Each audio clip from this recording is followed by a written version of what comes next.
Good evening. Thank you. I'm Renard Dineski, the director of this play. I have some pre-show announcements. I know you're going to love this play. It's gone over very well on Thursday and Saturday night. We're happy that you have joined us live, those of you that are in Horton Auditorium here with us.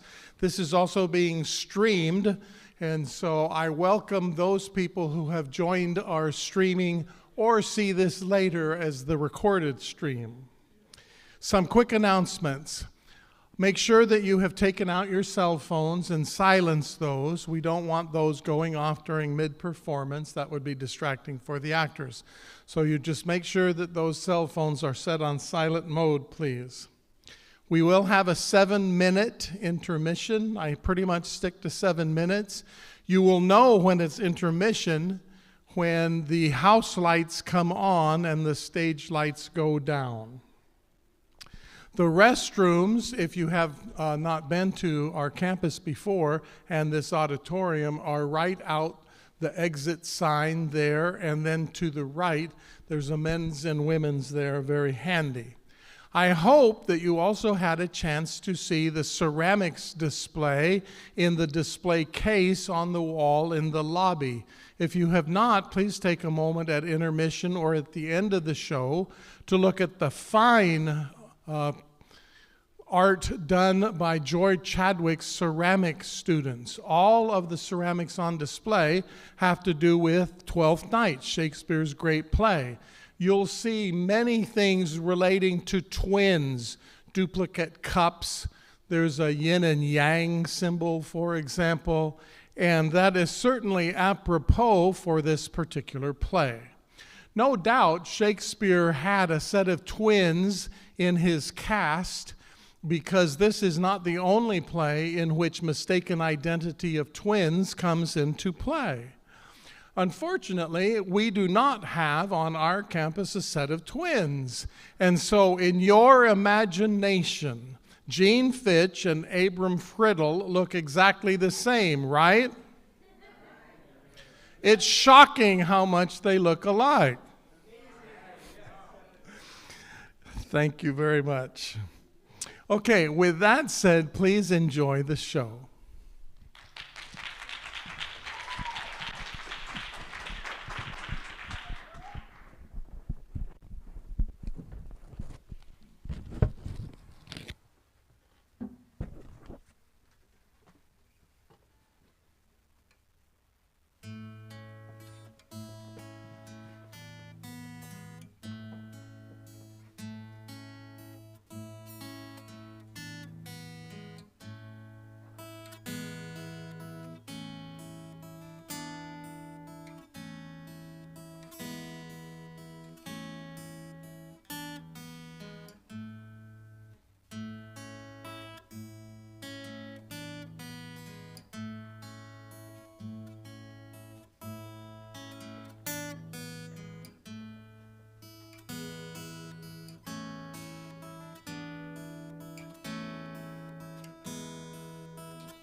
If music be the food of love, play on.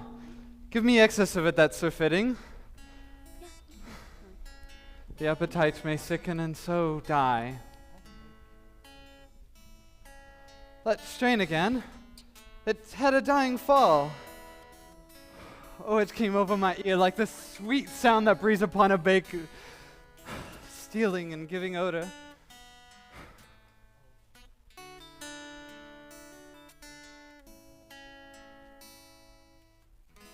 Enough. 'Tis not so sweet now as it was before. Will you go hunt, my lord? What, Curio? The heart. So I do. The noblest that I have. When mine eyes did see Olivia first, me that she purged the air of pestilence. In that instance was I turned into a hart, and my desires like fell, and cruel hounds ere since pursue me. How now? What news from her? Please, my lord, I might not be admitted, but from her hand that you do receive the element itself so set your teeth shall not be more faithfully revealed. All this diseases a brother says love, which she fresh and lasting in loud remembrance.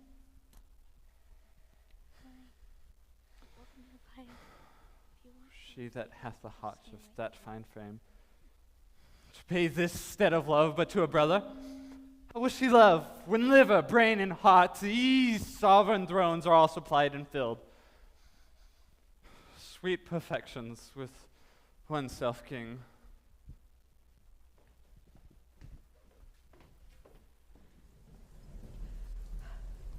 What country, friend, is this? This is Illyria, lady. And what am I to do in Illyria?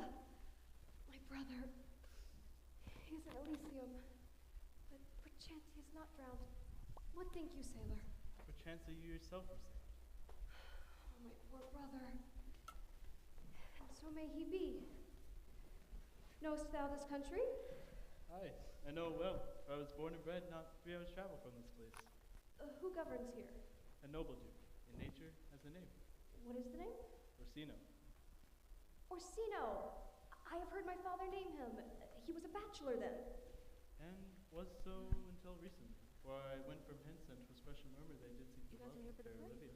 What's she? The virtuous maid, daughter of the count that died some 12 months since, leaving her in the protection of his son, her brother, who shortly also. That I served that lady. That were her, the countess, for she would admit no kindness to, no, not the duke's. I prithee. And I'll pay thee bounteously. Conceal me what I am. I'll serve this duke. You'll present me as an eunuch to him. Be you his eunuch and your mutile be, and my tongue claps and when mine eyes not see. What a plague meets my niece to take the death of her brother thus. I'm sure care is an enemy to life. By my troth, Sir Toby, you must come in earlier of nights. Your cousin, my lady, takes great exceptions to your ill hours. You must confine yourself within the modest limits of order. Confine? I'll confine myself no finer than I am. That quaffing and drinking will undo you. I heard my lady talk of it yesterday, and of a foolish knight that you brought in one night here to be her wooer. Who? Sir Andrew Aguecheek? Aye, he. He has 3,000 ducats a year. Aye, but he'll have but a year and all these ducats. He's a very fool and a prodigal. With drinking health to my niece, I'll drink to her as long as there is a passage in my throat, and drink in Illyria. Sir Toby Belch! How now, Sir Toby Belch? Sweet Sir Andrew. Bless you, Bishop. And you too, sir. Fare you well, gentlemen.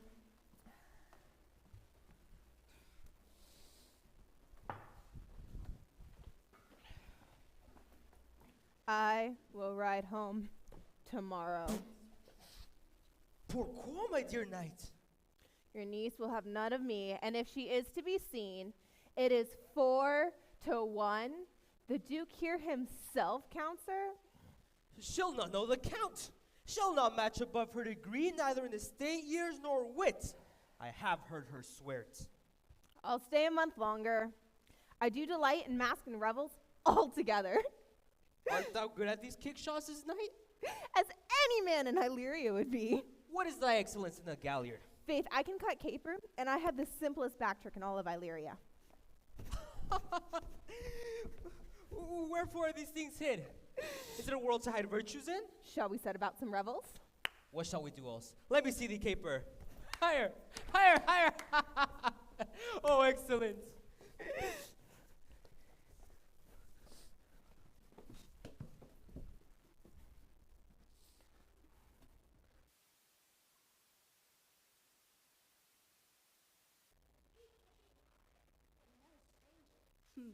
You either fear his humor or my negligence, that you call into question the continuance of his love. Is he inconstant, sir, in his favors? No, believe me. I thank you. Here comes the Count. Who saw Cesario? Ho! On your attendance, here, my lord. Thou knowest no less but all. I have unclasped to thee the book, even of my secret soul. Therefore, good youth, address thy gaint unto her, and be not denied access. Stand at the doors and tell them that thy fixed foot shall grow to half audience. Sure, my noble lord, if she be so abandoned to her sorrow, she will never admit me. Why, be clamorous and leap all bounds rather than make unprofited return. Say I do speak to her, my lord. What then? Why then, unfold the passion, my love, for she will address it better in thy youth than in enuncios of a more grave aspect. I think not so, my lord. Dear lad, believe it, for they shall yet belie thy happy years. Let's say thou art a man, all assemblative a woman's part. I'll do my best to woo your lady. And yet a barful strife, for whomever I woo, I would be his wife.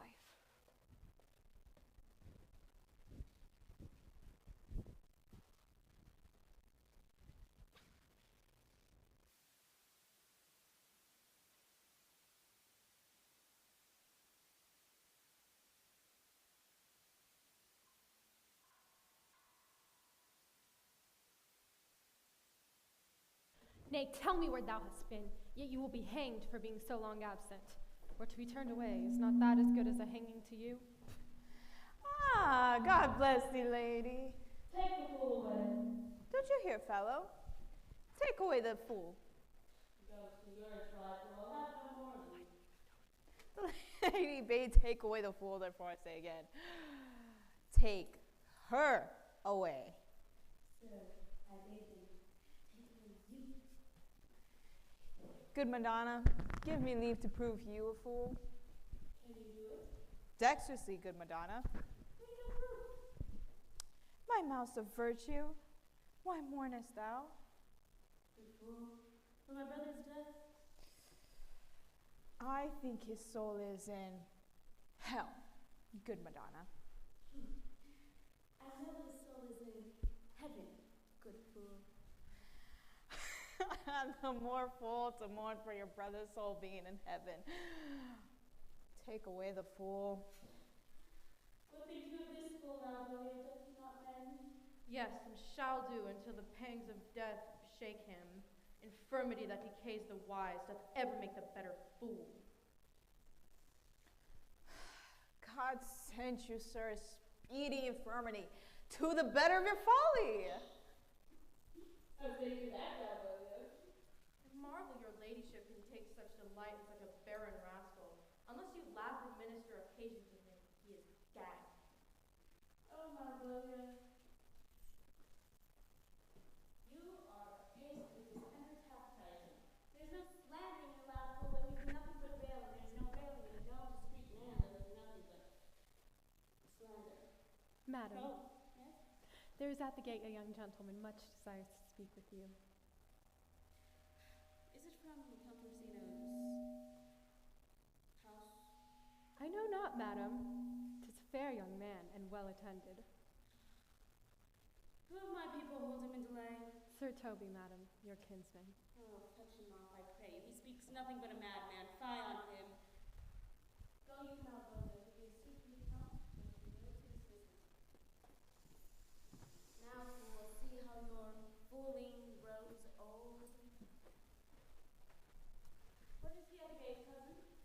Gentlemen.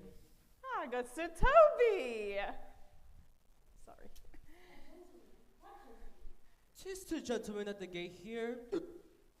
A plague all these pickle herring. How now, sot? Cousin, isn't it too early for this lethargy? Lethargy? I defy lethargy. There's one at the gate. Aye, Mary, what is he? Let him be the devil and he will, I care not. Give me faith, say I. Well, it's all one. Go look after him. Yeah. Madam, yon young fellow swears he will speak with you. I told him you were sick. He takes it upon himself to understand so much, and yet comes to speak with you. I told him you were asleep. He seems to have a foreknowledge of that as well, and yet comes to speak with you. Tell him he shall not speak with me. Has been told so, but yet he will speak with you. What kind of man is he? Why, of mankind? Yes, but what manner of man is he? Of a very ill manner. Will you speak to him or no? Of what personage and years is he? Not yet old enough for a man, or young enough for a boy. He is very well favored, but speaks very shrewishly. Let him in. Call in my gentlewoman. Gentlewoman, my lady calls. Give me my veil. Come throw o'er my face. We will once more hear of this Orsino's and the sea. The honorable lady of the house. Which is she? Speak with me, your will. Most radiant, exquisite, unmatchable beauty. I prithee, tell me if this be the lady of the house, for I never saw her. I would be loath to cast away my speech, for not only is it excellently well penned, but I've taken great pains to con it. Whence came you, sir? I can say little more than I have studied, and that question's out of my part. Good gentle one, give me modest assurance that you be the lady of the house, that I may on with my speech. Are you a comedian? No, my profound heart, and yet I am not that I play. Are you the lady of the house? If I do not usurp myself, I am. Most certain. If you are she, you do usurp yourself. For what is yours to bestow is not yours to reserve. But this is for my commission. I will on with my speech in your praise, and then bring you to the heart of my message. Come to what is important. I forgive you of the praise. Alas, 'tis poetical, and it took great pains to learn it. It is the more like to be feigned, I pray you. If it's mad, keep it in. If it has reason, be brief. Speak your offer. It alone concerns your ear. Yet you begin so rudely. What are you? What would you? The rudeness that hath appeared to me have I learned from my entertainment. What I am and what I would are to your ears divinity, and to any others profanation. Give us the place alone. We will hear this divinity. Now, sir, what is your text? Dear lady, Most comfortable doctrine. And where lies this text? in Orsino's bosom. In which chapter of his bosom? To answer by the method, in the first of his heart. Oh, I have heard it. It is here, see. Have you no more to say? Madam, let me see your face. Have you any commission from your lord to negotiate with my face? You are out of text, but we will draw the curtains and unveil the picture. Look you, sir, is it not well done? Excellently done. If God did all. 'Tis in grain. 'Twill endure wind and weather. Lady, you are the cruelest she alive if you intend to lead these graces to the grave, and then leave the world no copy. I shall not be so hard-hearted.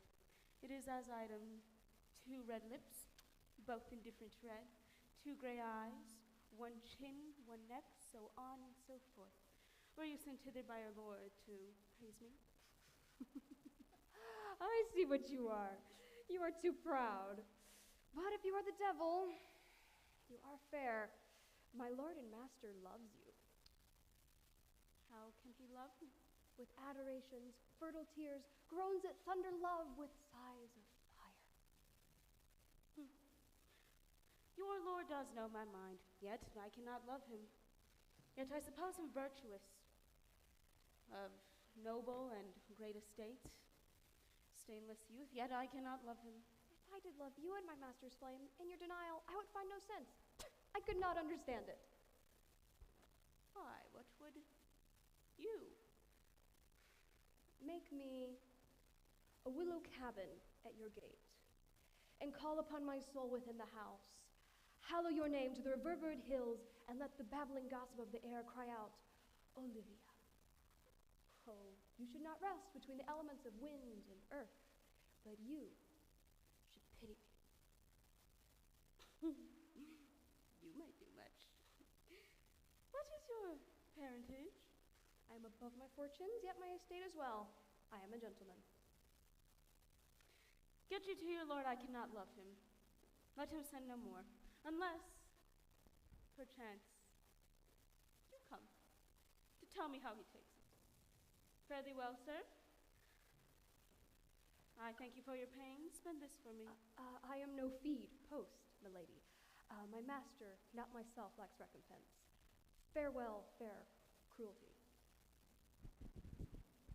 Ooh. What is your parentage? I care not. Thy limbs, thy actions, thy face do hold pieful blazons. Soft, soft. Yet can it be so quickly that one can catch the plague? I feel for this youth. What ho, Malvolia?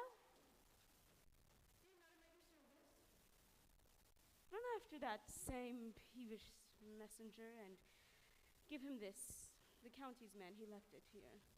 What I am or what I will, I am not of. If he asks, tell him I shall answer tomorrow. Pity, Malvolia. Madam, I will. I know not what. Fate show thy force. That man was hot.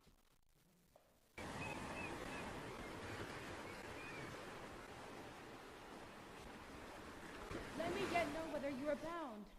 You must know of me then, Antonio. My name is Sebastian, which I call Roderigo.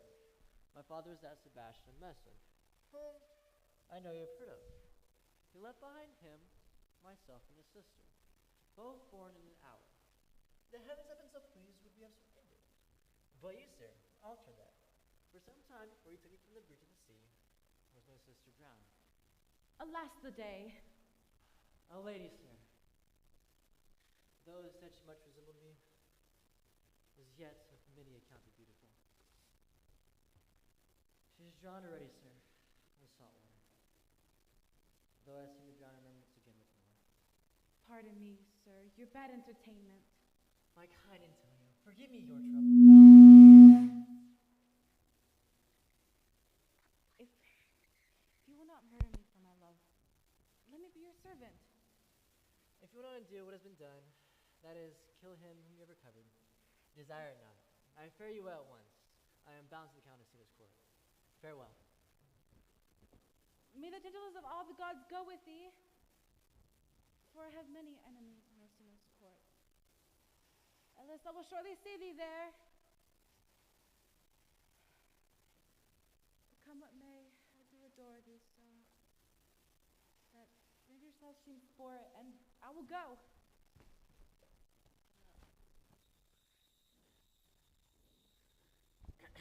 Sir? Sir? Were you not even now with the Countess Olivia? Even now, sir. On a moderate pace I've arrived, but hither. She returns this ring to you, sir. Receive it so. I'll have none of it. Oh, come, sir. You peevishly threw it to her, and it is her will that it should be so returned. If it be worth stooping for, there it lies in your eye. If not, be it his that finds it. I left no ring with her. What means this lady? Fortune forbid. My outside have not charmed her. She did make good view of me. Indeed, so much so that sure methought her eye had lost her tongue, for she did speak and start distractedly. She loves me! The cunning of her passion invites me in this churlish messenger, none of my lord's ring. Why, he sent her none. I am the man. Be as 'tis. Poor lady, she would better live a dream. Oh, disguise, I see thou art a wickedness. How will this venge? My master loves her dearly, and I, poor monster, fawn as much on him, and she, mistaken, dotes on me. What will become of this? Oh, time, you must untangle this, not I. It is too hard a knot for me to untie.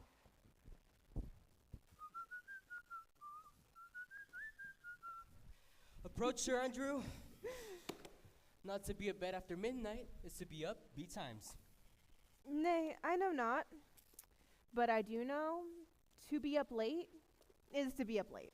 To be up after midnight and to go to bed then is early. Here comes the fool of faith. Oh, welcome. Now let's have a catch. Shall we have a love song or a song of good life? A love song. A love song. I care not for the song of good life.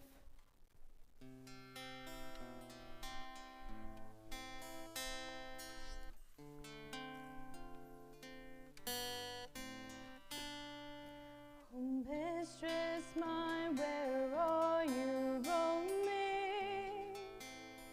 Oh, stay and hear your true love's coming. That can sing both high and low. Trip no further, pretty sweetie. Oh, journeys end and lovers meeting. Every wise man's son don't know. Every wise man's son don't know. Excellent. Good of faith? Good, good. What is love, 'tis not hereafter. Oh, present mirth hath present laughter. What's to come is still unsure. In Delhi there lies no plenty. Then come and kiss me, sweet and 20. Youth's a stuff will not endure. Youth's a stuff will not endure.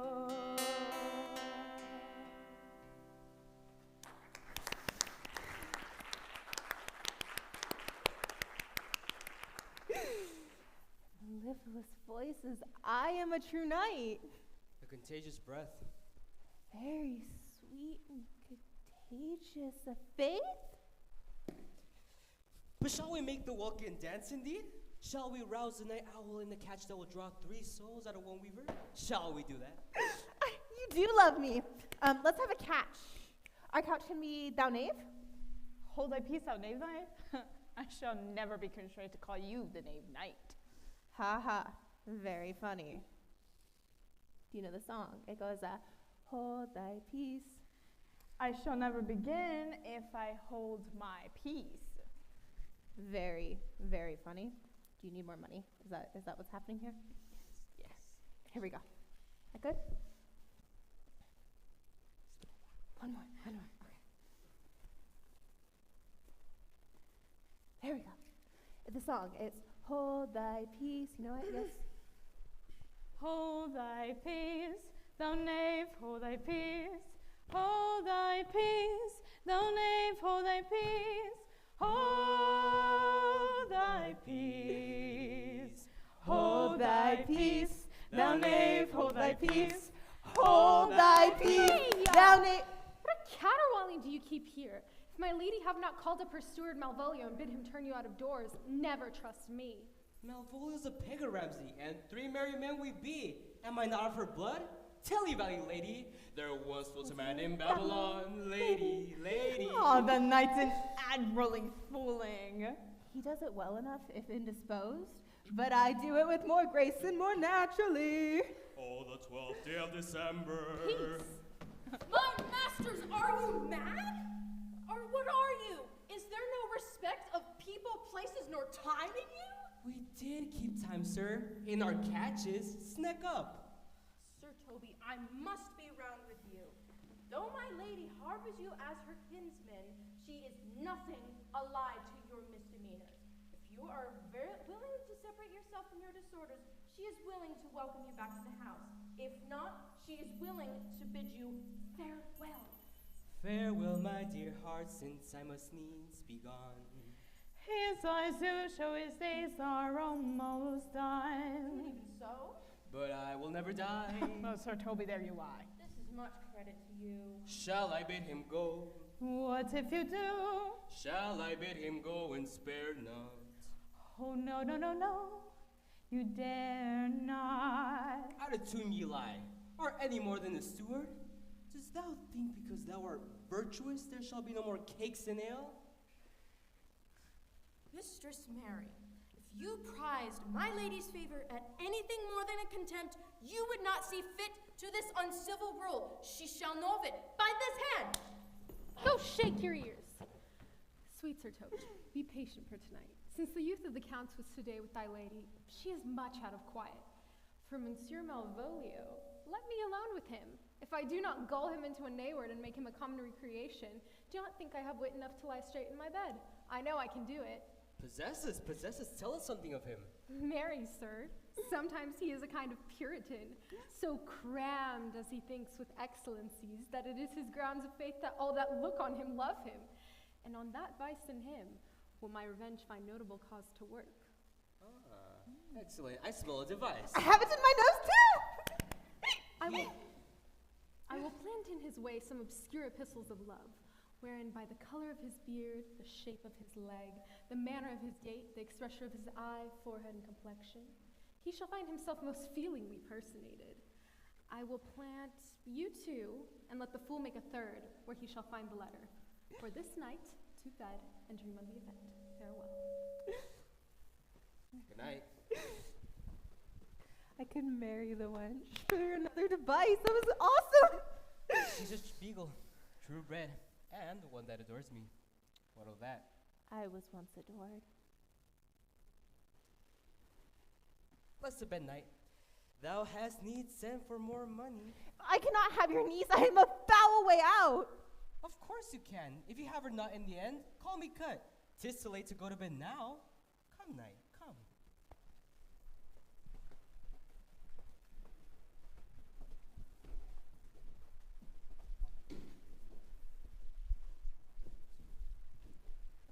Sir Toby, not Sir Toby, Sir Andrew, whatever your name is.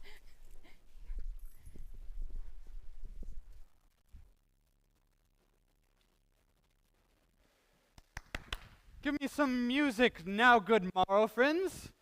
Now, good Cesario, but that piece of song, that old and antique song we heard last night, methought it did relieve my passion much. Come, which one verse? Who was it? Seek him out and play the tune the while.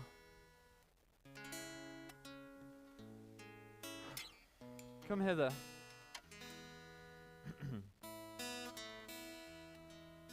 If ever thou shalt love, and the sweet pangs of it remember me, for as all true lovers are, they are like to me, unstayed and skittish in all motions else. Save in the constant image of the creature that is beloved. How dost thou like this tune? It gives a very echo to the seat where love is thrown. Thou dost speak masterly, my life upon it. Young though thou art, thine eye has stayed upon some favor that it loves. Hath it not, boy? A little, by your favor. And what kind of womanist? Of your complexion, my lord. What years thy faith? About your years, my lord. Let thy love be younger than thyself, or thy affection cannot hold a bent. For women are as roses, whose fair flower being once displayed dost fall that very hour. And so they are. Alas, if they are so, to die is when to perfection they grow. Oh, fellow, come! But the song we had last night, Market Cesario, 'tis old and plain. Are you ready, sir? Aye, prithee, sing.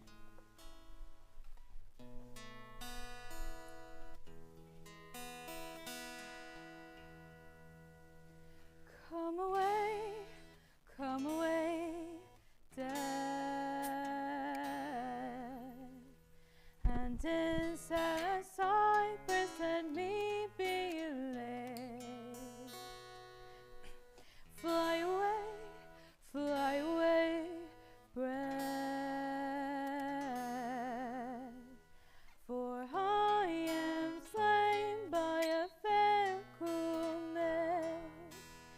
My shroud of white star gone with you, oh prepare it. My part of death, though was so true, did share it.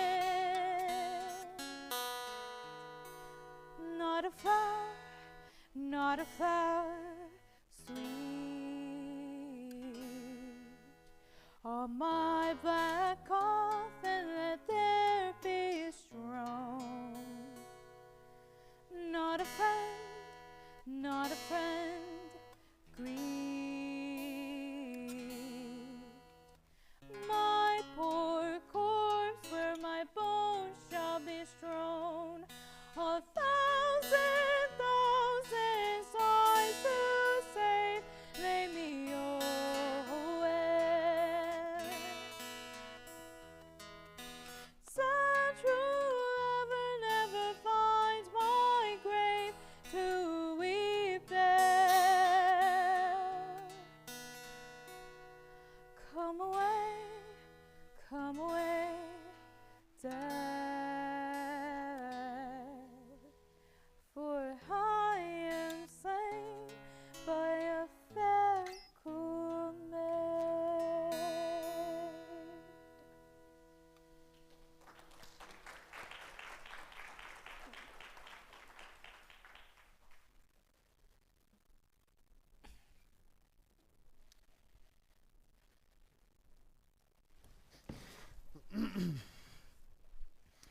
Here's for thy pains. No pain, sir. I take pleasure in singing. Here's for thy pleasure, then. Truly, sir, pleasure shall be paid one time or another. Give me now to leave thee. Farewell. Let all the rest give place. Now, once more, Cesario, get thee yon to same sovereign cruelty. But if she cannot love you, sir. I cannot be so answered. Sooth, but you must. Say there is some lady, as perhaps there is, that have a great pang of heart for your love, as you have for Olivia. You cannot love her, tell her so, must she not then be so answered? There is no woman's size that can bide the beating of so strong a passion. As love does give my heart, no woman's heart so big to hold so much.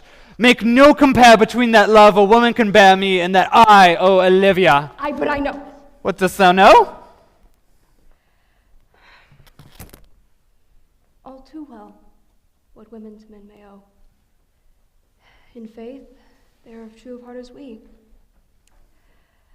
My father had a daughter, loved a man. As it were, if I were a woman, I should your lordship. And what's her history? A blank, my lord.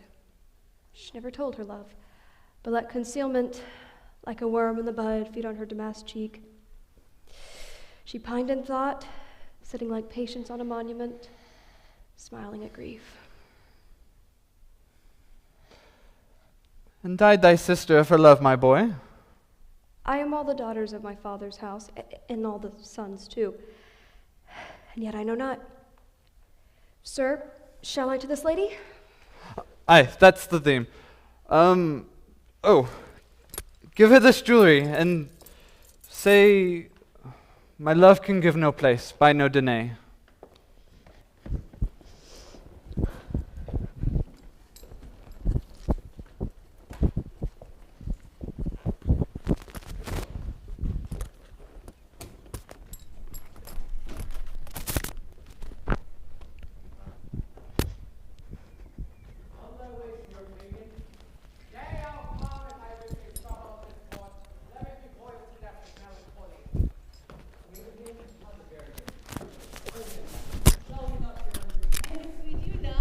Is the pity of our lives.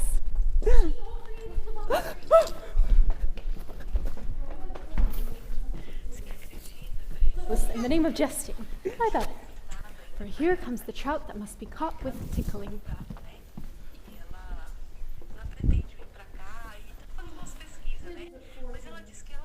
All is fortune. Maria once told me that my lady did affect me, and if she should fancy, it should be a man of my complexion. Here's an overweening rogue. I could so beat the rogue. Peace, I say. To be Count Malvolio! Pistol him! Pistol him! There is example for it. The lady of the strait, she married the yeoman of the wardrobe. Spy on him, Jezebel! Imagine this. Having been 3 months married to her. Oh, for a stone boy to hit him in the eye. Peace! If I cannot go fight him, you cannot go fight him.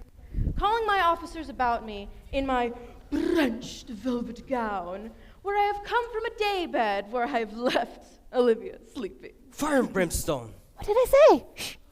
Telling them I know place as they should know theirs, to call for my kinsman Toby. Bolts and shackles. 7 of my officers make out for him. I frown the while. Toby approaches. A courtesy's there to me. Shall this fellow live? And I say, Cousin Toby, my fortunes having cast me on your niece, give me this prerogative of speech. And does not Toby take you a blow of the lips then? You must amend your drunkenness. Don't scam! Besides, you waste the treasure of your time with that foolish knight.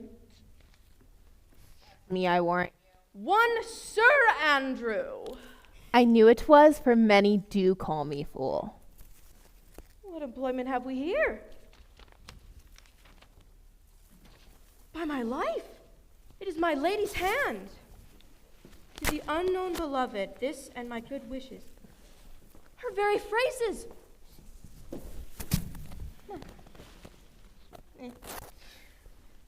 Jove knows I love, but who? Lips do not move, no man must know. No man must know. This should be thee, Malvolio. I may command where I adore, but silence like a Lucrece knife, with bloodless stroke my heart doth gore. M-O-A-I doth sway my life. M-O-A-I. Nay, but first, let me see. I may command where I adore. Why, she may command me. I serve her. She is my lady. Why, this is evident to any formal capacity. This letter is speaking of me. But M-O-A-I. M. Why, that begins my name. M.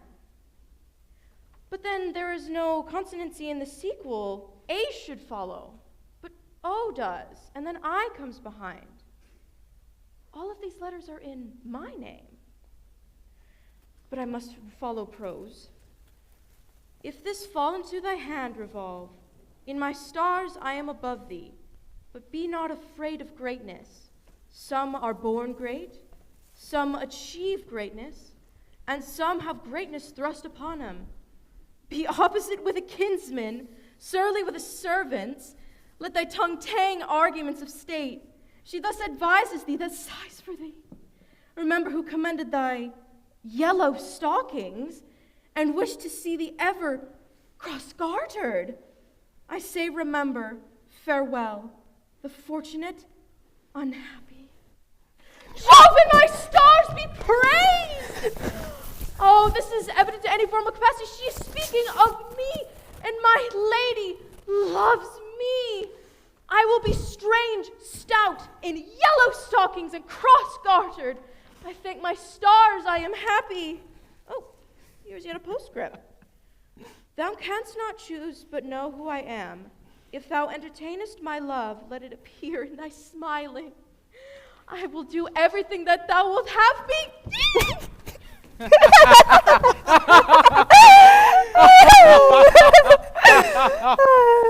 I could marry this wench for this device. So could I. And ask no other dowry with her but such another chance. So could I. Here comes my noble gold catcher. Say true. Does it work upon him? Like aquavitae with a midwife. See the fruits of the sport, mark his first approach before my lady. He will come to her in yellow stockings, which is a color she abhors, and cross-gartered, a fashion she detests. And he will smile upon her, which will now be so unsuitable to her disposition, being addicted to a melancholy as she is, that it cannot but turn him into a notable contempt. If you will see it, follow me.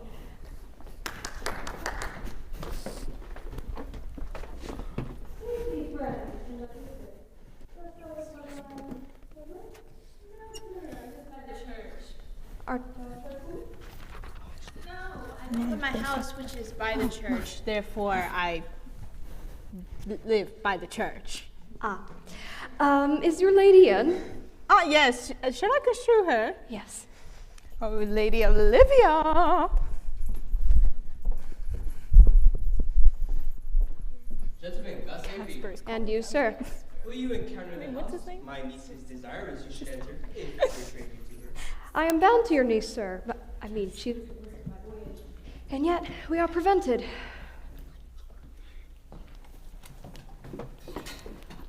Oh, most excellent, accomplished lady, the heavens rain odors to you.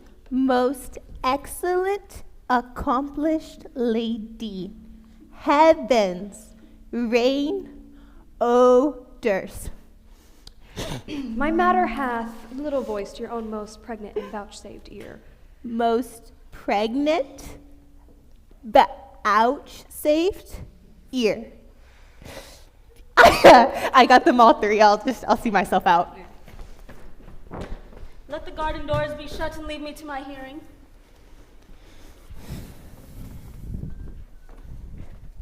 Give me your hand, sir. My duty, madam, and most humble service.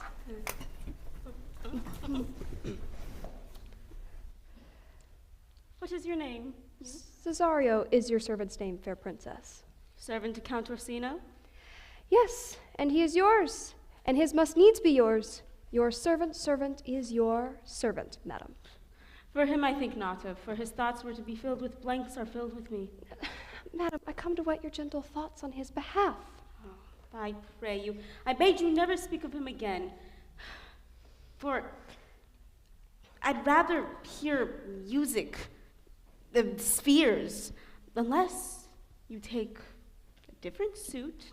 I'd rather hear you solicit. Dear lady, give me leave, beseech you. After the last enchantment you did here, I sent in chase of you a ring. To force that on you is a shameful cunning. Yeah, I didn't even know what you would think. What do you think? Let me hear you speak. I pity you. That's a degree to love. No, not a grise, for 'tis a vulgar proof that very oft we pity enemies. Well, methinks 'tis time to smile again. Oh, world, how apt are the poor to be proud. If one should fall before the lion and the wolf, it is better to be prey. Oh. Yet the clock upbraids me with the waste of my time. Fear not, good youth, I shall not have you. There lies your way, due west. Then westward ho! Grace and disposition attend your ladyship. Yield nothing to my lord by me. Stay, prithee, what dost thou think of Me? That you do think you are not what you are. I think the same of you. Then think you right. I am not what I am. I would you were as I would have you be. Would it be better, madam, than I am? I wish it were, for now I am your fool. Oh, the scorn looks beautiful, and anger and contempt of thy lips. Though a murderous guilt shows itself more soon, thy love is night, night as noon. Cesario, by the roses of spring, by maidhood honor and everything. I love thee so in all thy maugre and pride, nor wits nor reasons can my passion hide. Lady, by innocence and by my youth, I have one heart, one bosom, and one truth. And that no woman has, nor never none shall be mistress of it, save I alone. And so, adieu, good madam. Nevermore will I my master's tears to you deplore. Yet come again, or maybe next time I won't creep you out. I love you. Call me, maybe.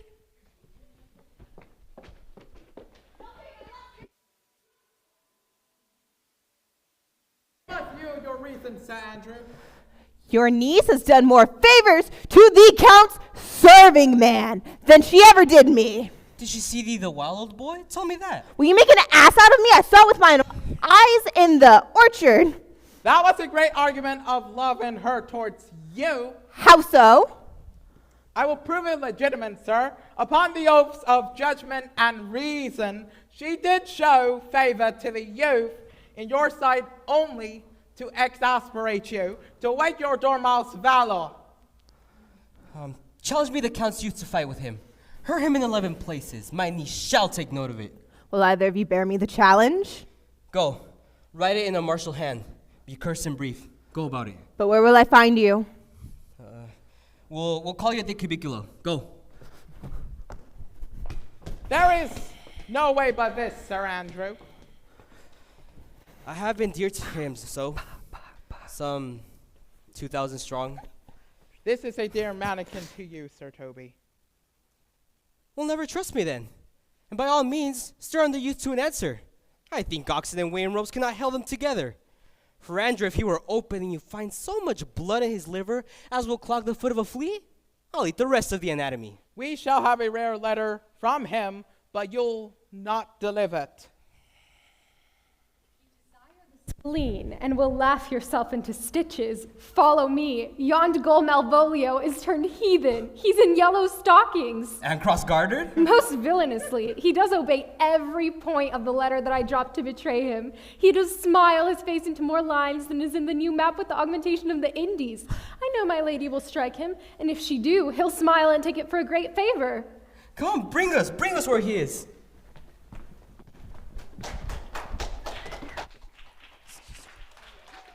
Oh.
stay behind you. My kind Antonio, I can no other answer make but thanks.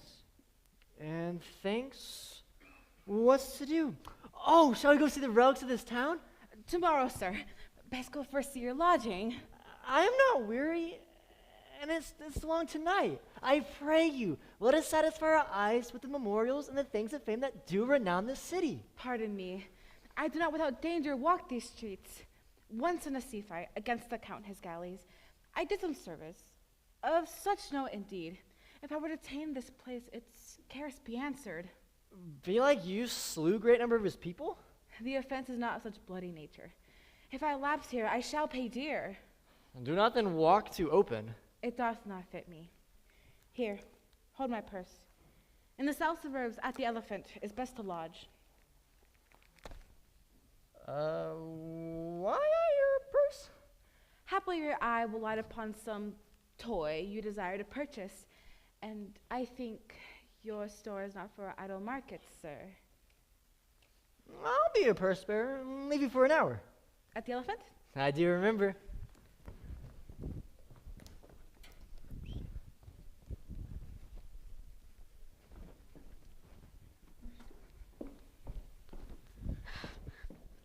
I have called after him. He said he'll come. What shall I give to him? What shall I bestow of him? For youth is often bought more than borrowed. Oh, I speak too loud. Where is Malvolio? He is sad and civil and suits me well as a servant. Where is he? He's coming, madam, but in very strange manner. He's sure possessed, madam. Why? What's the matter? Doth he rave? No, he does nothing but smile. Your ladyship were best to have some guard about you if he come, for sure the man is tainted in his wits. Go call him hither.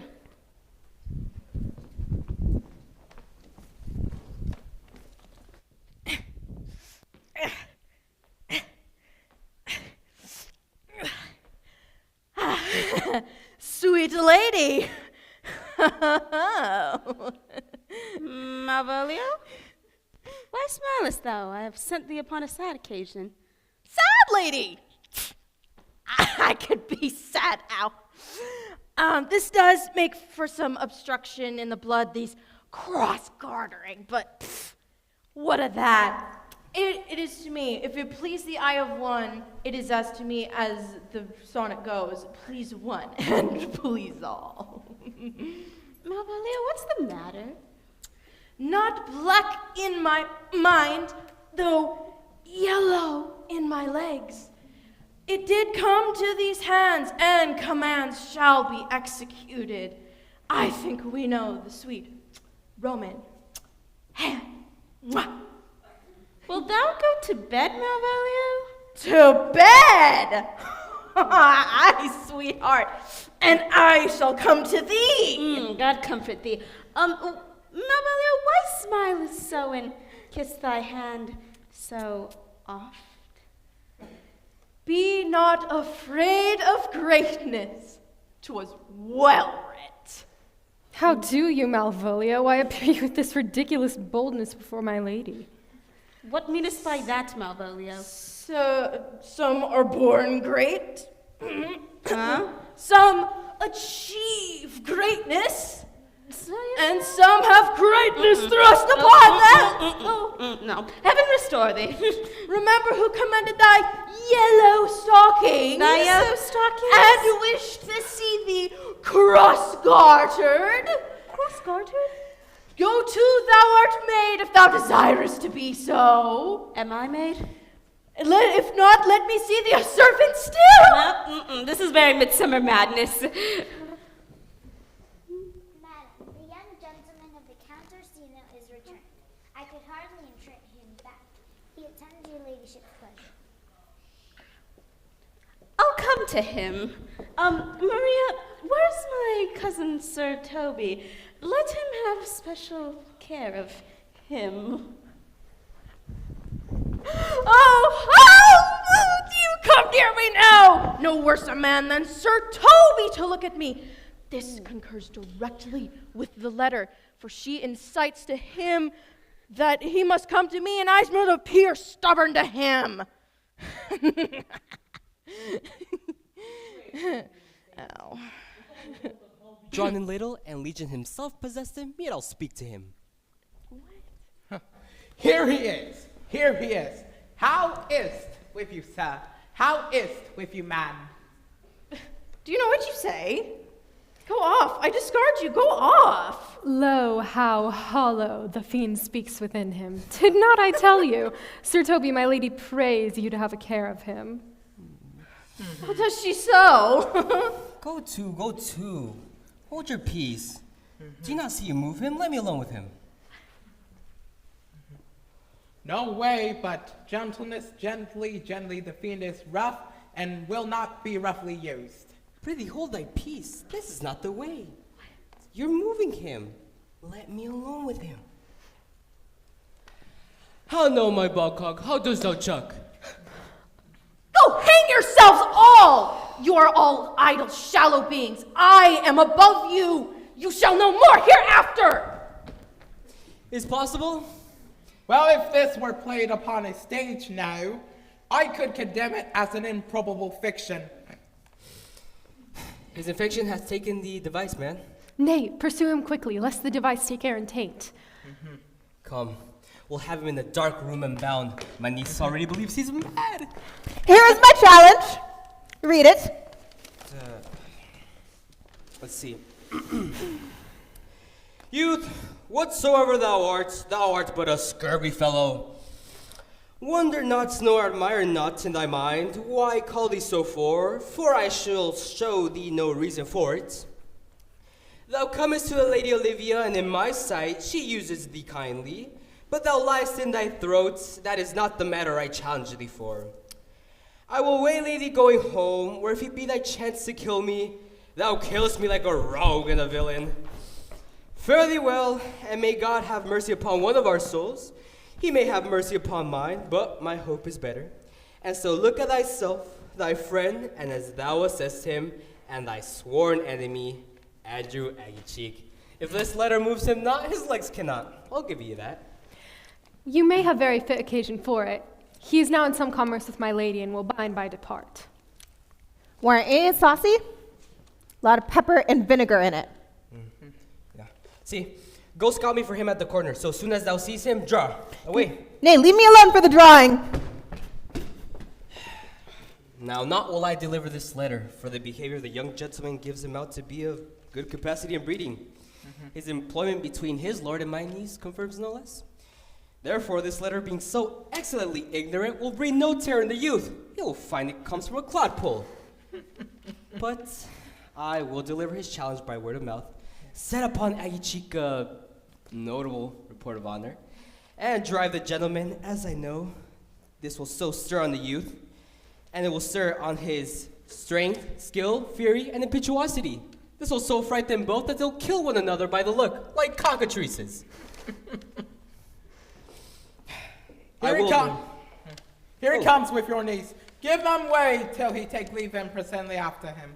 I'll meditate the while upon some horrid message for a challenge.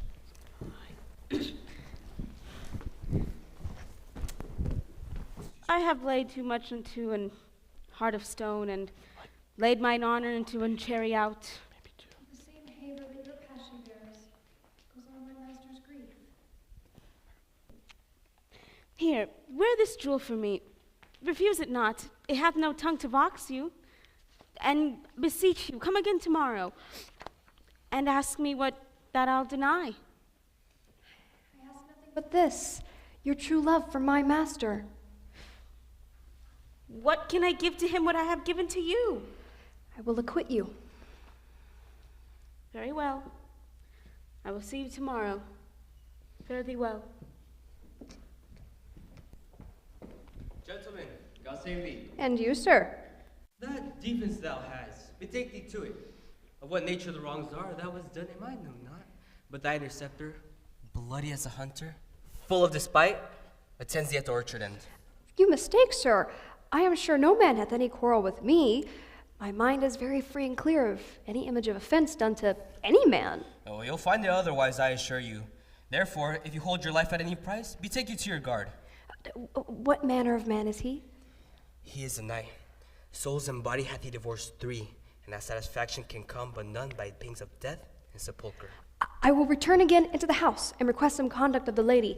I have heard of some kind of men that put quarrels purposely on others to better taste their valor. Be like this is a man of that quirk. Sir, no. His indignation derives itself from a very competent injury. Therefore, get you on and give him his desire, unless you undertake that with me, with as much safety you might do so. This is uncivil as it is strange. I beseech you, do me this courteous office to know of the knight what my offense to him is. It is something of my negligence, nothing of my purpose. I will do so. Signor Fabian? Signor Fabian? Will you stay by this gentleman's side till my return? Oh, yes, sir. I beseech you, do you know of this matter? I know the knight is incensed against you, even to a mortal arbitrament, but nothing of a circumstance more. I pray you, what manner of man is he? He is indeed, sir, the most skillful, bloody, and fatal opposite that you could possibly have found in any part of Ilaria. Will you walk towards him? I will make your peace with him if I can. I will be bound to you for it. I am no fighter. I am one that had rather go with Sir Priest than Sir Knight. I care not who knows so much of my mettle. Why, man, he's a very devil. I've never seen such a fair go. I had a path with him earlier, rapier, scabbard, and all, and he gives me the suck in with such a mortal motion that is inevitable. And on the answer, he repays you as sure as your feet hit the ground they step on. Pox it on! I will not meddle with him. Aye, but Fabian can scarce hold him yonder. He is as horribly conceited of him, and pants and looks pale as if a bear were at his heels. Give him my horse, my gray Capulet. I don't really want to fight him if he's as good as you say he is. I will do so. I'll make the motion. Stand here, make a go show on it. I've convinced him to use his horse. I persuaded him the youth's a devil. Mary, he had better bethought himself of his quarrel, and he finds that now scarce worth talking of. Therefore, go and give him his desire. Fight him, do what you must.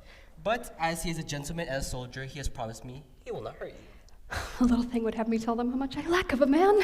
Get round if you see him furious. Come, Sir Andrew. There is no remedy. The gentleman will, for his honor's sake, have one bout with you, but he has promised me, as he is a gentleman and a soldier, he will not hurt you. Come on, see it. Pray God he keep his oath. I assure you, 'tis against my will.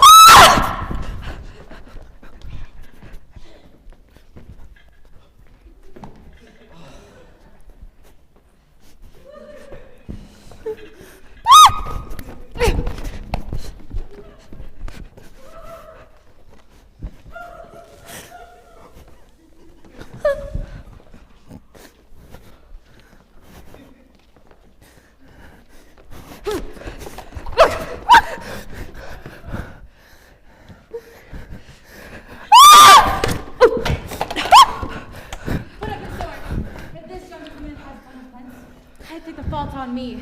If you offend him, I for him defy you. You, sir, why? What are you? One that for his love yet do more than bribe to you he will.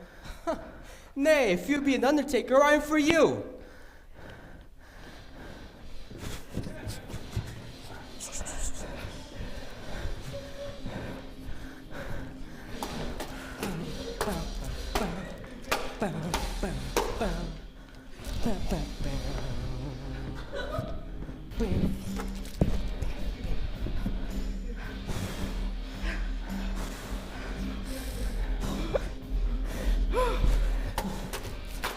Oh, here comes the officer. Oh, good, Sir Colby. Hold, here comes the officers. I'll be with you anon. I pray you, sir, put up your sword if you will. Marry will I, sir, and I will be as good as my word. Antonio, I arrest thee at the suit of Count Orsino. You do mistake me, sir. No, sir, no jot. I know your favor well. I must obey. This comes with seeking you. But there's no remedy. I shall answer it. What will you do now that my necessity makes you ask for my purse back? It grieves me much more for what I cannot do for you than what befalls myself. You stand amazed, but be of comfort. What purse? What money, sir? For the fair kindness you've showed to me here, I'll lend you something. Having's not much. Hold. Here's half my coffer. Will you deny me now? Do not tempt my misery. Last might make me unsound in manners to upbraid you from those kindnesses I've done for you. What kindnesses, sir? I know of none, nor I know you by any voice or feature. Oh, heavens themselves! Come, sir, away. Let me speak a little. This youth that you see here, I snatched one half out of the jaws of death, and to his image, which me thought did most vulnerable worth, did I devote myself to. Come, sir. Pray you go. Thou hast, Sebastian, done no good with your shame. In nature there's no blemish but the mind. None could be called deformed but the unkind. Come, sir. You grow mad. A coward. A most devout coward, religious in it. His words from such passion fly, so that he believes himself, so do not I. Oh, prove imagination, oh, prove true that I now, dear brother, be taken for you. Come hither, come hither.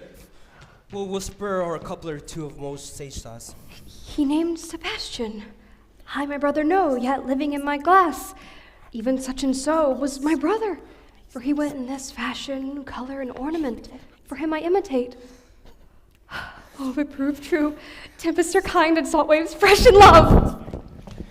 A very dishonest paltry boy, and more of a coward than a hare. His dishonesty appears in leaving his friend behind in necessity. And for his cowardship, ask Fabian. He stole his purse. Did you see that? The cop showed up and he stole his purse. Really, I think that the Duke's really a manservant of a child. I should go after him and fight him again. Yeah, you should do cuff him soundly, but never draw thy sword.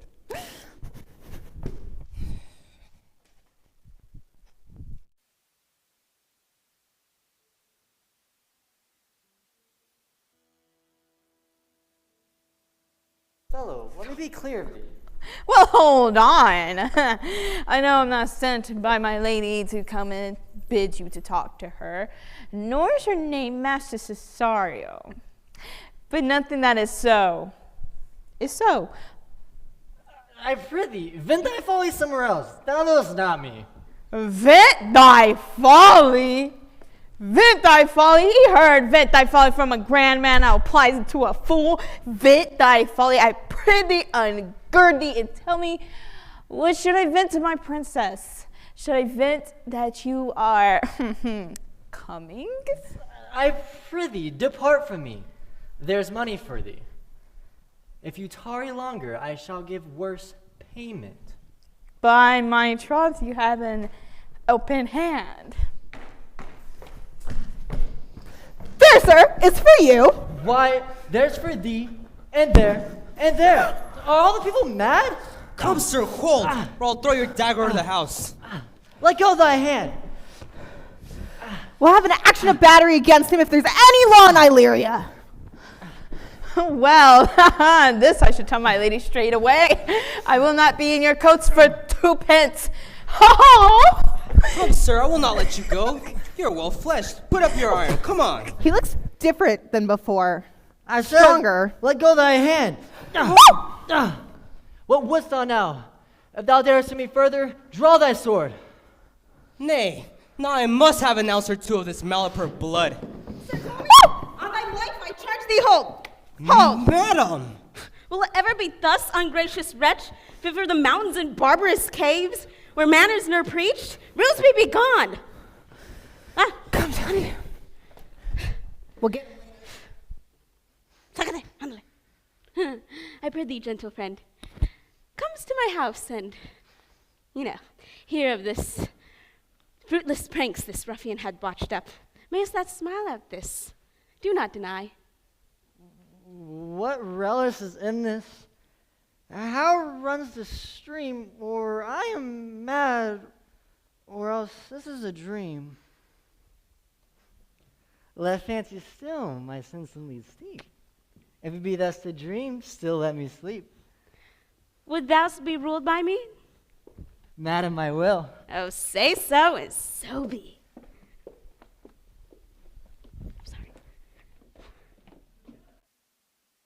Nay, I pray thee, put on this beard. Make him believe thou art Sir Topaz the curate. Do it quickly. I'll call Sir Toby the whilst. Oh, well, I will dissemble myself. Let the competitors enter. Buenos dias, Sir Toby. Jove bless thee, Master Parson. What ho I say, peace in this prison? Who calls there? Sir Dobby, the curate, who comes to visit Malvolio the lunatic.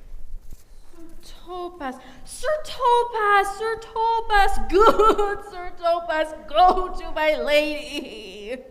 Out, hyperlockable fire and vexes thou this man. Talk of nothing but of ladies. Sir Topaz, never was a man thus wrong. Good Sir Topaz, do not think I am mad. They have laid me here in hideous darkness. Fido, say the house is dark? As hell, Sir Topaz. I say this house is as dark as ignorance, though ignorance were as dark as hell. I say there was never a man thus abused. I am no more mad than you are. Make a trial of it of any constant question. And what thinkest of this Pythagoras, wildfowl? That the soul of our grandam may happily inhabit a bird. And what thinkest of this opinion? I think nobly of the soul, and no way approve this opinion. Very well, remain still in darkness unless you kill a woodcock. But think of your opinion of the Pythagoras error. Very well. Sir Topaz? Sir Topaz! My most exquisite Sir Topaz. Nay, I'm for all waters. Thou mightst have done this without thy beard. He sees thee not. To him in thine own voice, and bring me word on how thou find'st him. I would we were well rid of this knavery, and if he be conveniently delivered, I would we were. I cannot pursue this any longer with any safety. I am so far in the fence with my niece that I can't do this anymore. Come by and by to my chamber. Hey, Robin, jolly Robin, tell me how thy lady thus. Fool? Thy lady is unkind, pretty. Fool? Had thus, why is she so? Fool, I say! She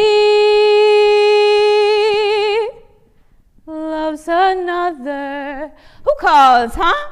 Good fool, as ever thou wilt deserve at my hand. Help me to a candle, pen, ink, and paper. As I am a gentleman, I will live to be thankful to thee for it. Malvolio? Aye, good fool. Alas, sir, how you fell beside your 5 wits. Fool, never was a man so notoriously abused. I am as well in my wits, fool, as thou art.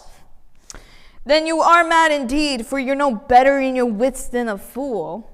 They have propertied me, kept me in darkness, sent ministers to me, asses, and do all they can to face me out of my wits. Advise what you say, sir. The minister is here. Malvolio, Malvolio, thy heavenly wits restore. Endeavor thyself to sleep. Bibble, babble. Sir Topaz? Maintain no good words with him, sir. Who, I, sir? Not I, sir. God be with you, good Sir Topaz. Marry, amen, I will, I will. Fool, fool, fool, I say!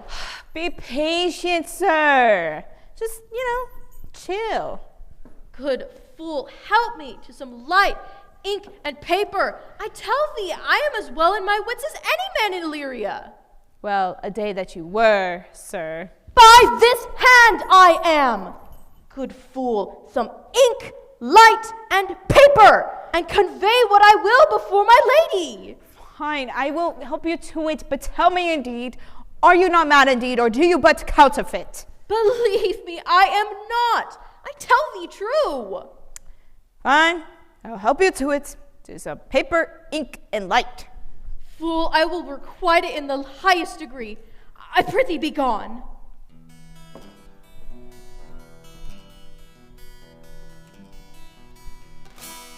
I am gone, sir, and anon, sir.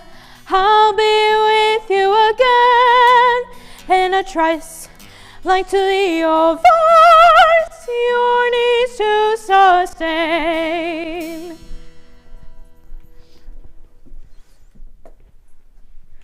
This is the air. That is the glorious sun. This pearl she gave me, I doth feel and see.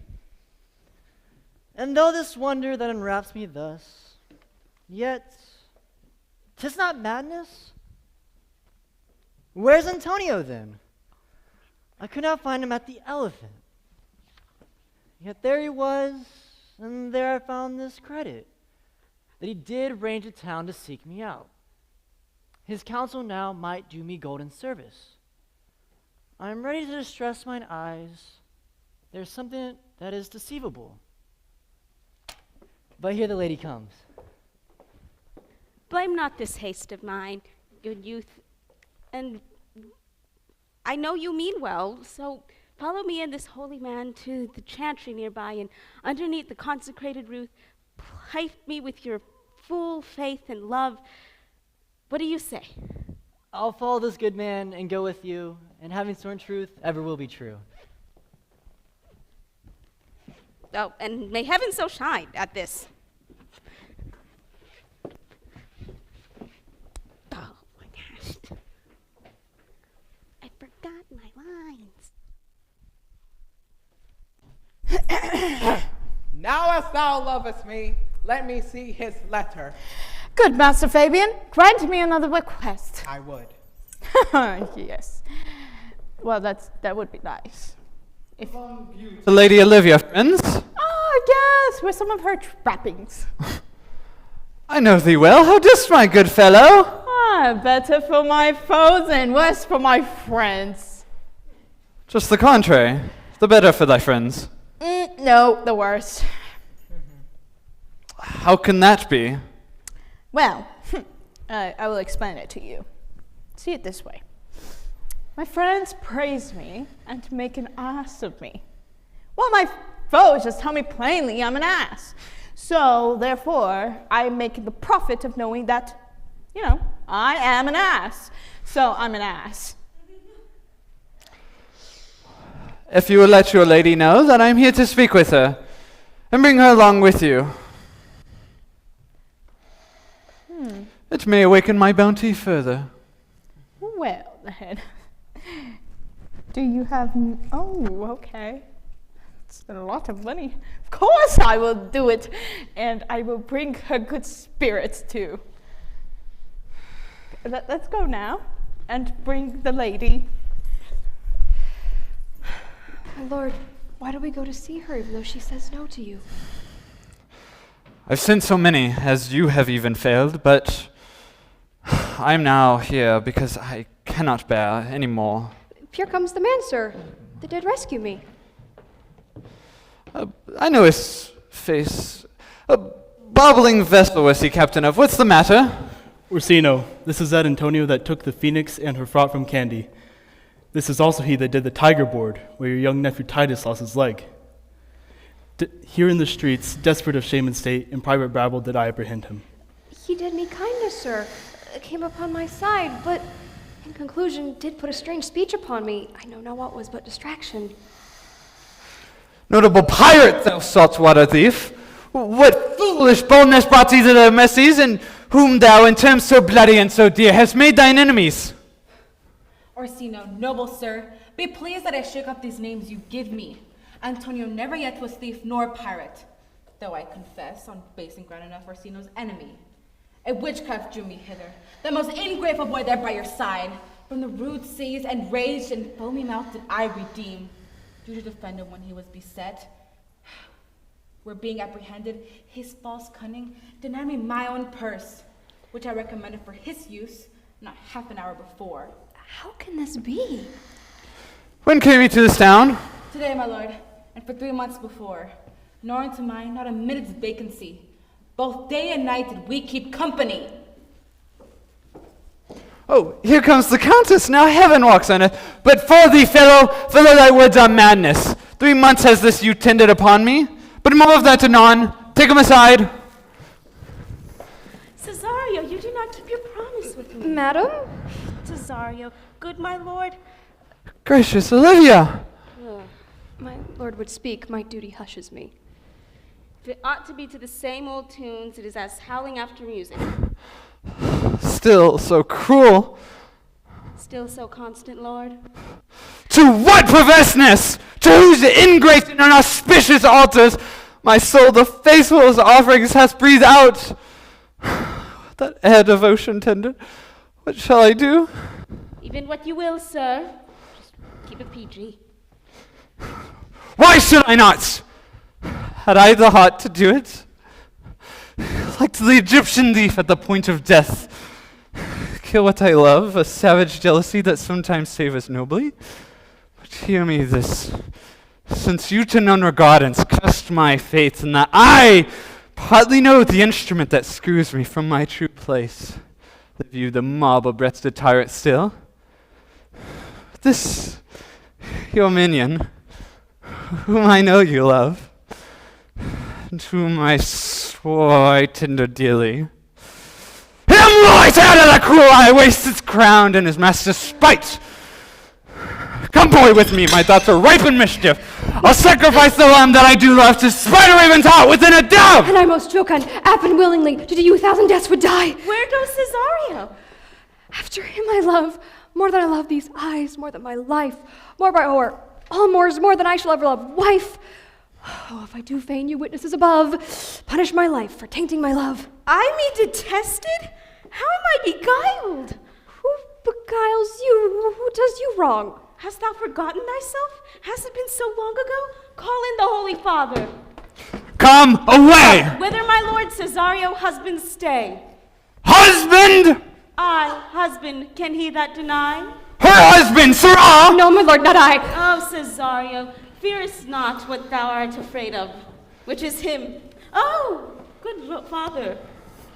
Father, I charge thee, tell us what has happened between me and this youth. A contract of eternal bond of love, confirm it by mutual joint of your hands, attested by the holy close of lips, and strengthened by the interchangement of your rings. And all the ceremony of this compact, sealed in my function by my testimony, since when my watch hath told me toward my grave I have traveled but 2 hours. Thou dissembling cub, what wilt thou be when time hath sowed a grizzle upon thy case? Farewell, and take her, but direct thy feet where thou and I henceforth may never meet. My lord, I do protest. Cesario, hold little faith, fearest not. For he is what Sergeant Cinnamon presently What's the matter? He broke a bloody costume upon my head, and did Sir Toby one too. Who hath done this, Sir Andrew? The Count's gentleman, one Cesario. I mistook him for a coward, but he's the very devil incarnate. My gentleman, Cesario? He hurt me for nothing that I had done, and anything that I had done I was set upon by Sir Toby. Why do you speak of me? You drew your sword upon me without cause, but I bespoke you fair and hurt you not. The bloody coxcomb could be hurt. You hurt me. Here comes Sir Toby halting. Oh, now, gentlemen, how is't with you? That so one has hurt me, and I see on it. Did see the surgeon saw it. Away with him. Who hath made this havoc with them? Come, Sir Toby, we'll be dressed together. Oh, will you help? An ass head and a coxcomb, a knave, a thin-faced knave, a go? Take him to bed, and let his hurt be looked to. I am sorry, madam. I have hurt your kinsman. But had it been the brother of my blood, I would have done less with wit and safety. You throw a stranger guard upon me, and I do perceive I have offended you. Pardon me, sweet one, even for the vows we made each other but so late ago. One face, one voice, one habit, and 2 persons, a natural perspective that is and is not. Antonio! Oh, my dear Antonio, how the hours racked and tortured me since I lost thee. Sebastian, are you? Fearest thou that, Antonio? How have you made division of yourself? An apple, a clef, and 2? More twins than these 2 creatures. Which is Sebastian? Most wonderful!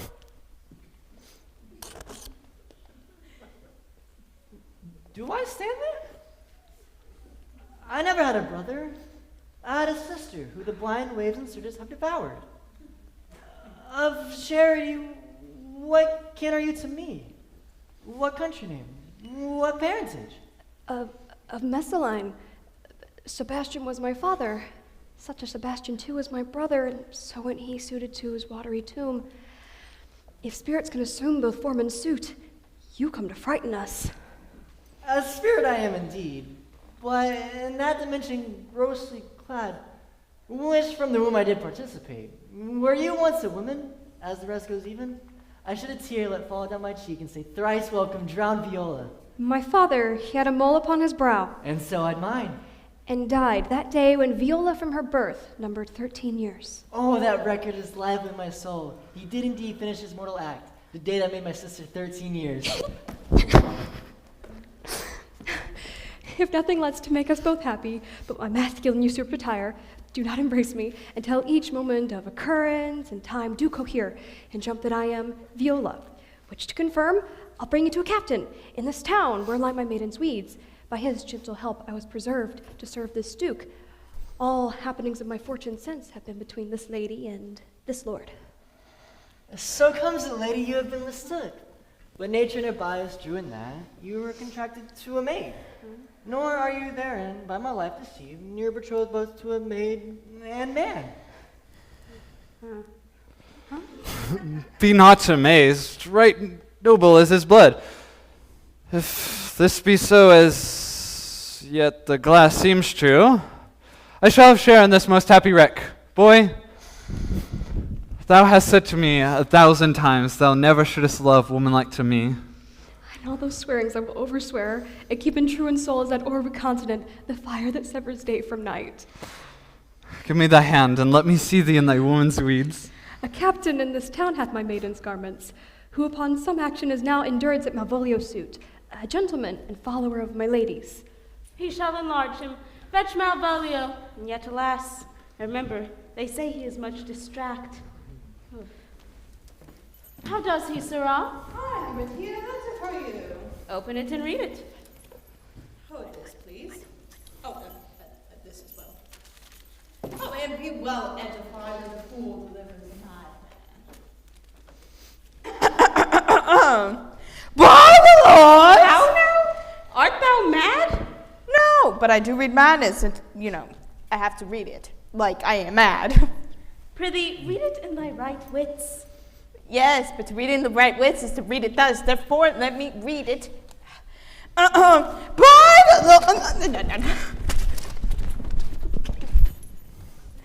Read it to you, Sirrah. Okay. By the Lord, madam, you wrong me, and the world shall know it.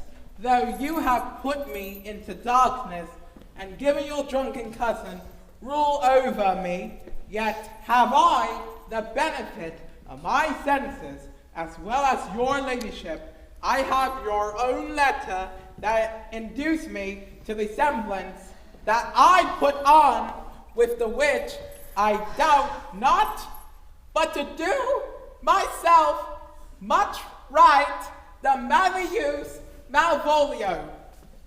Did he write this? Yeah, he did. This save is not much of a distraction. See him delivered, Fabian. Bring forth Malvolio. Now, Count, I hope you have thought about this, of thinking me as a sister, as a wife. Thou may crown thy alliance here at my house, at my cost. What sayest thou? Madam, I'm most apt to embrace your offer.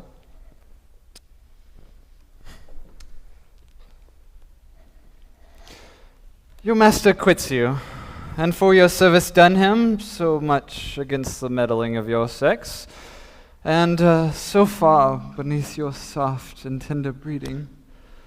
And since you called me master for so long, here's my hand. From this time forth you shall be your master's mistress. The sister you are, she.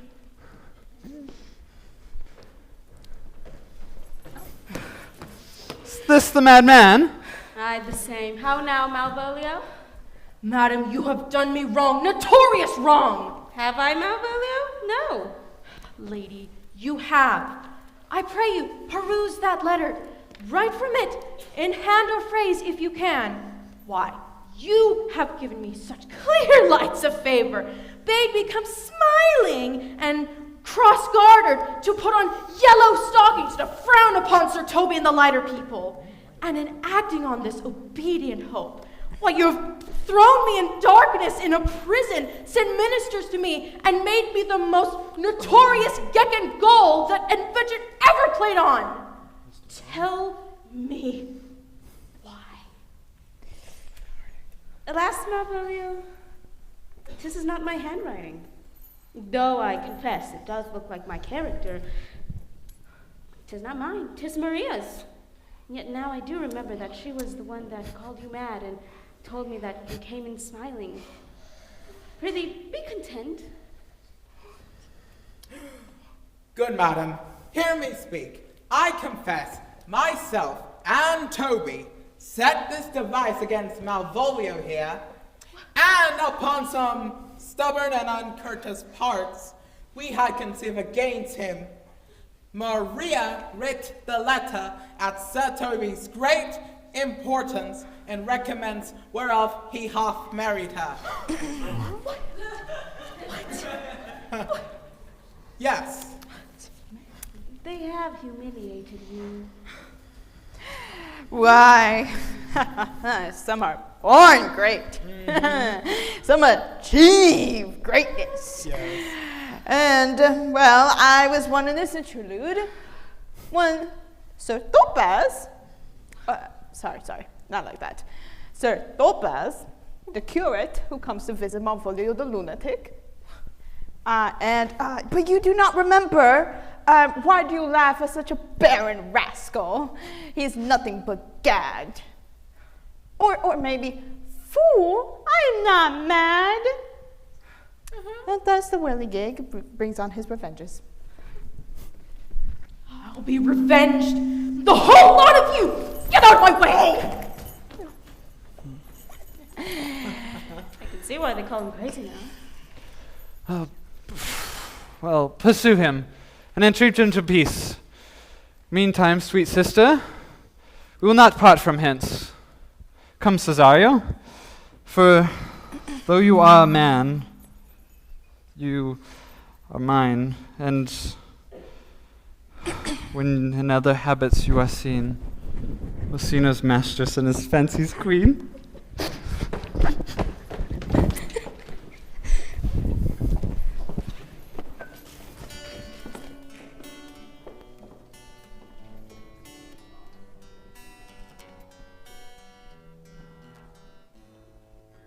When that I was and a tiny little boy with the hay, oh, the wind and the rain, a foolish thing was but a toy, for it raineth, raineth every day, it raineth every day. But when I came to man's estate with the hay, oh, the wind and the rain, 'gainst knaves and thieves men shut their gates, for it raineth, raineth every day, it raineth every day. But when I came alas to wife with the hay, oh, the wind and the rain, by swaggering could I never thrive, for it raineth, raineth every day, it raineth every day. But when I came unto my bed with the hay, oh, the wind and the rain, with tossed pots still had drunken heads, for it raineth, raineth every day, it raineth every day. A great while ago the world begun with the hay, oh, the wind and the rain, but that's all one or play is done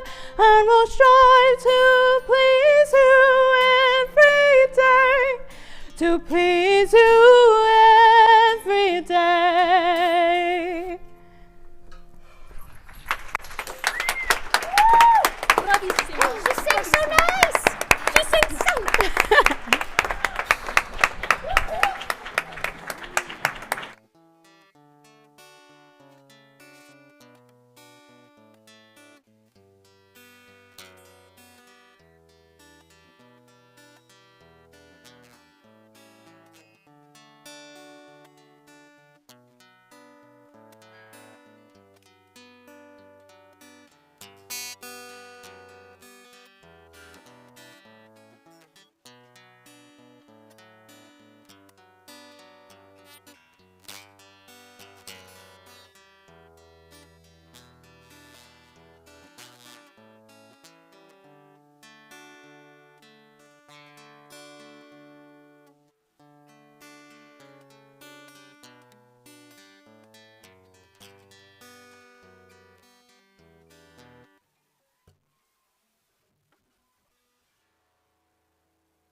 We have had wonderful sound, and those of you who have been coming for plays for a long time know that we didn't used to mic the actors, but we're doing that now, and it's made a huge difference, hasn't it? Just wonderful. For set construction on the panels, I want to thank Brad Fornow, Ken Siri, Ken Hansen, Andrew Guerrero, Jane Dineski, and Jeannie Miser. I want to recognize this great cast. They were really good from day one. We had a weird semester in that we had one Tuesday practice was canceled due to bad weather. So we had to get the play ready with one less day, but they really pitched in and did a great job, I think. I want to thank Andrew Guerrero, who helped with all phases of the production, from directing the actors, helping me paint these panels, hauling furniture, taking care of the props, and I really appreciated him. Jane Ann, my wife, who helped decorate the furniture, and it just, I think the stage looks great, and we owe that to Jane. Up in the sound booth, that's Jonathan. Give him a hand, Jonathan Sweeney. And the person working the lighting was Dylan Campbell. So thank you very much. Now next year, Brett Hadley from Communication is going to direct the play. So make sure you come out and support him. Thank you.